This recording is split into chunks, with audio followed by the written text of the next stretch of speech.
کبھی ایسا ہوا ہے کہ آپ نے لائف میں ہر دروازہ ناک کیا ہو مگر کہیں سے سولوشن نہ ملے، لوگوں نے بھی ہیلپ کرنے سے منع کر دیا اور ہر راستہ کلوز نظر آ رہا ہو؟ ایسے میں ایک سوال ہے کہ آپ نے کبھی اللہ کو پکارا؟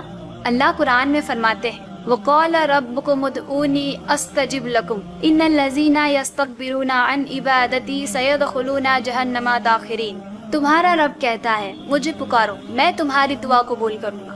جو لوگ گھمنڈ میں آ کر میری عبادت سے منہ پھیر لیتے ہیں ضرور وہ ذلیل ہو کر جہنم میں داخل ہوں گے۔ پورے یونیورس کا رب خود ہمیں انوائٹ کر رہا ہے۔ سوچئے، ایک ماں ہے جو اپنے بیمار بچے کے پاس بیٹھی ہے، ڈاکٹرز اپنی پورا زور لگا چکے ہیں، ایسے میں ماں کے لبوں پہ ایک ہی دعا ہے، یا اللہ میرے بچے کو شفا دے دے۔ ایسے ہر مومنٹ میں اللہ فرماتے ہیں مجھے پکارو، میں جواب دوں گا۔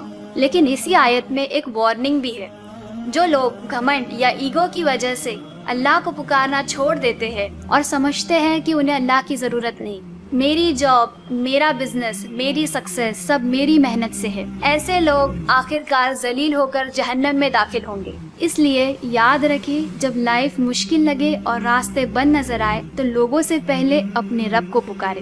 قرآن کو سمجھ کر پڑھیے اور اس پر عمل کیجیے۔